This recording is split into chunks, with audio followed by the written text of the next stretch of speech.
Hi, I'm Ian, Head of Marketing at Glenigan, and today it's my pleasure to bring you our latest update on how COVID-19 is impacting UK construction.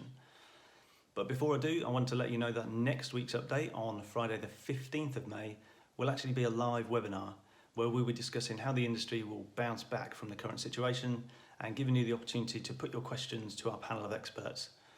We'll be streaming live on our YouTube channel at 11 o'clock in the morning, and you can submit your questions in a number of ways. Either comment on this video, email us at info@glenigan.com, or submit your questions in the chat during the live stream itself. Either way, we'll try to get your questions to our panel. With the Prime Minister announcing that the first easing in the lockdown will begin on Monday, this might start to paint a clearer picture on how the majority of companies throughout the industry are able to get back up to speed. So I'm sure there'll be lots to talk about, and we look forward to you joining us for that. Now on to this week's update. And the great news is that not only have we seen a steadying in the number of sites being suspended, but as we hoped, we've also seen the reactivation of a growing number of sites as contractors and developers, in particular Vistry, Persimmon and Taylor Wimpey, have adapted site operations to include social distancing. As of yesterday, there were 3,026 suspended large-scale sites, which account for 36% of those sites currently under construction. This is down from 40% last week because work has now resumed on 551 sites that were initially suspended at the outset of the lockdown. The number of reactivated sites is set to rise steadily over the coming weeks, with a number of firms announcing that they are planning a phased reopening of their sites. Particularly encouraging is the continued reopening of sites by major house builders.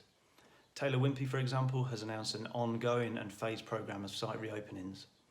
They provided face masks for those working on site, and their sites in the southwest, where the number of COVID cases has been relatively low, have been the first to reopen.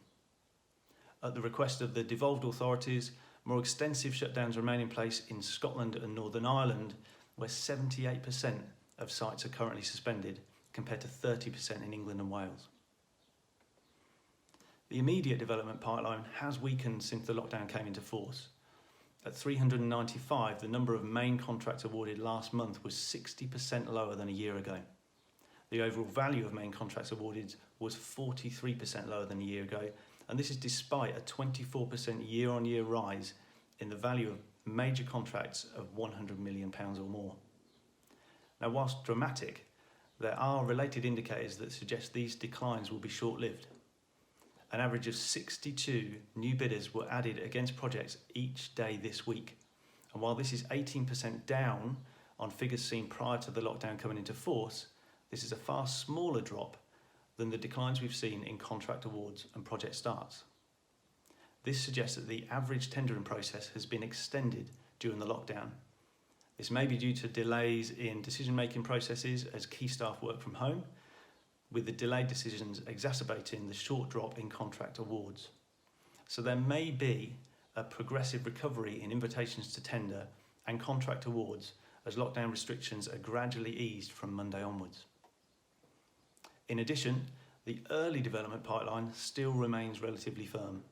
The number of planning applications being published by planning authorities has averaged 1,368 a day over the last week. This is an improvement on the previous week and is just 11% down on the daily average seen earlier this year, prior to the COVID-19 lockdown. At 1,409, the daily average number of published planning decisions is also 11% lower than the average seen before the lockdown. The decline in applications and decisions on large construction projects, that's projects worth £250,000 or more, has been greater, applications dropping by 14% and decisions by 26%.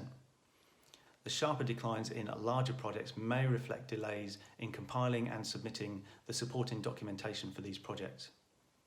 Therefore, an easing in the lockdown may prompt an upturn in applications over the next few weeks. As always, we're hoping you're finding these updates useful, and if you'd like to talk to us about any of the detail behind the numbers or where future pipeline exists for your business, please do get in touch. We're happy to help. Also, please do join us for our live webinar next week. That's on Friday the 15th of May at 11 o'clock in the morning on our YouTube channel, and submit any questions you might have, and our panel will do their best to get through as many as they can. For now, thank you very much for watching. Take care and please do stay safe.